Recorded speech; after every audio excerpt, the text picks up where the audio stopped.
Bonjour à tous, bienvenue pour votre tirage d'oracle pour la semaine du 7 mai. Alors pour cette semaine, vous aviez à nouveau le choix entre 3 cartes choisies par Michael dans le jeu de l'oracle des anges de Doreen Virtue.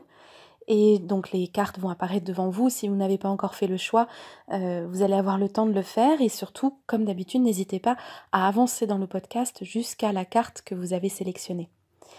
Alors pour cette semaine, vous avez dû vous rendre compte, c'est le cas depuis quelque temps maintenant, les énergies s'allègent par certains aspects. On sent que les choses se mettent en place, on a l'impression que le plus dur est passé sur le plan des résistances, des luttes, des changements à mettre en place. On sent que on a accepté en fait les situations telles qu'elles se sont présentées. Ça y est, on arrête de lutter. Même si tout n'est pas encore rose et que il y aura encore bien sûr des combats à mener, c'est normal. On sent quand même que les énergies se sont globalement allégées pour beaucoup, beaucoup, beaucoup d'entre nous. Peut-être pas tout le monde, puisque tout le monde n'a pas encore fini ces grandes batailles, mais pour la plupart des personnes qui ont fait un énorme effort de travail en éveil et en conscience, l'impression d'être sur le bon chemin, l'impression d'avoir choisi la bonne voie, l'impression d'avoir transformé sa vie pour le mieux, normalement c'est quelque chose que vous devez ressentir, que ces personnes-là ressentent à juste titre, puisqu'effectivement c'est le résultat d'un travail de très longue haleine. Donc on est encore sur ce cycle d'énergie-là, on est encore sur ces énergies allégées pour les personnes qui ont choisi de vivre en conscience, et pourtant ça ne veut pas dire que tout est rose, que tout est en place, que tous les combats sont gagnés, mais le sentiment que les choses sont sur la bonne voie et qu'on ne reviendrait en arrière pour rien au monde, ça c'est un cadeau énergétique gagné grâce à la sueur que vous avez mis dans tout ce travail et dans toutes ces acceptations. Alors du coup, pour cette semaine, on est toujours dans ces énergies, vous allez le ressentir en fonction de la carte que vous avez choisie. On est toujours dans des énergies qui d'un côté vous disent que il y a un allègement et qu'il faut en profiter, que c'est même une forme de récompense, et de l'autre qu'il y a encore du travail et qu'on n'est pas encore complètement non plus au bout de nos peines. Alors pour ceux qui ont choisi la première carte c'est celle de donner et recevoir. Et cette carte-là, c'est celle qui est la plus légère des trois et qui indique que vous avez franchi un cap dans votre vie.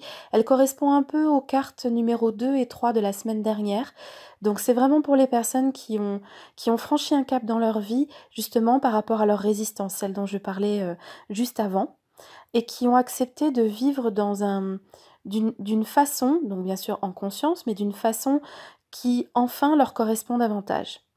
Donc se donner et recevoir, c'est déjà pour vous dire, voilà, vous êtes dans un cycle, vous êtes aligné à des énergies qui sont positives, qui sont équilibrées et qui vont continuer d'être équilibrées tant que vous maintenez cet effort qui pour l'instant n'est peut-être pas encore naturel pour tout le monde, qui est de donner et recevoir. Les deux sont importants pour pouvoir rester en équilibre.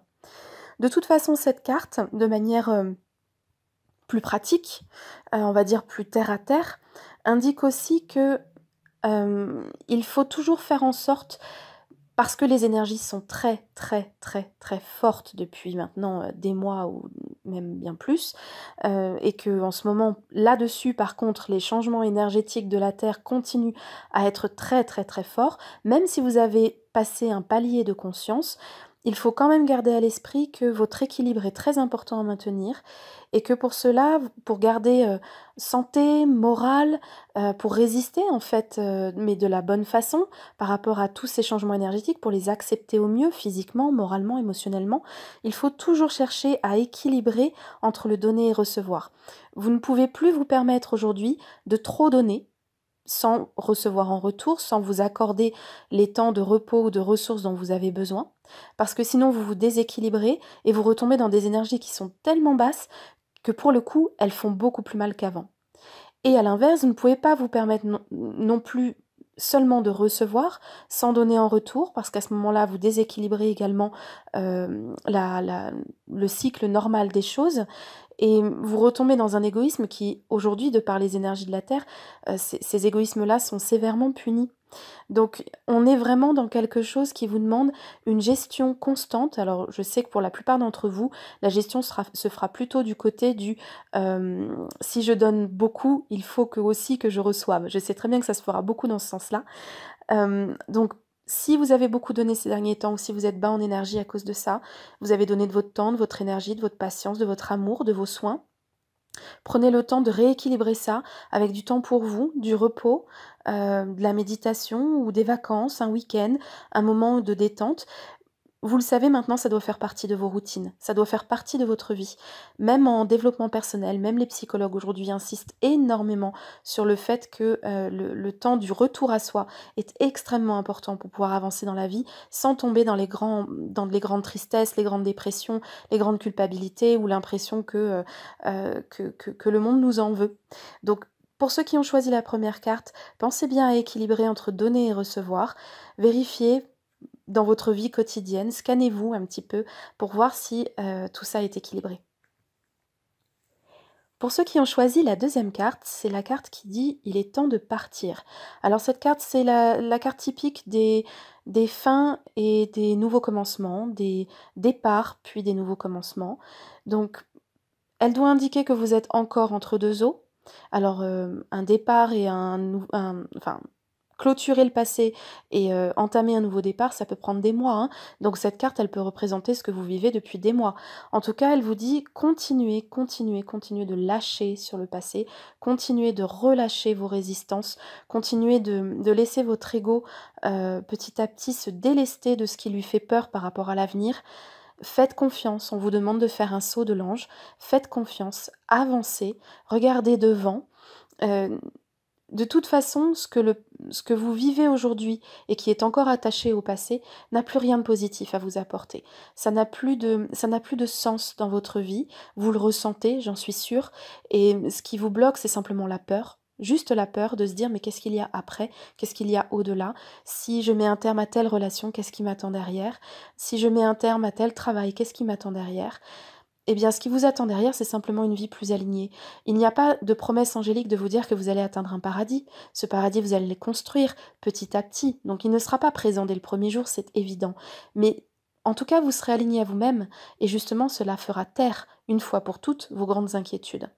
Donc cette carte vous dit que pour cette semaine, comme pour une période globale, il y a encore un petit peu de travail à faire pour libérer les choses du passé, pour que vous puissiez entamer le nouveau départ qui est déjà là en fait, hein, qui vous attend déjà depuis longtemps, pour que vous puissiez l'entamer enfin et en profiter le plus vite possible.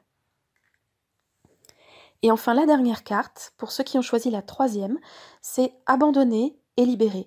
Elle ressemble un petit peu à la carte précédente, puisqu'elle part du même principe que pour pouvoir commencer quelque chose de nouveau, il faut lâcher prise sur l'ancien. Donc pour ceux qui ont hésité entre la carte 2 et 3, par exemple, alors là, le message est doublement renforcé pour vous, puisque les deux cartes se ressemblent énormément. La différence avec celle-ci, c'est qu'il ne s'agit pas seulement d'abandonner ce qui appartient au passé pour pouvoir faire place à la nouveauté. Ici, il s'agit aussi pour les personnes qui sont déjà sur un chemin qui leur convient aujourd'hui, qui ont déjà opéré les grands changements et qui sont maintenant dans la phase des ajustements.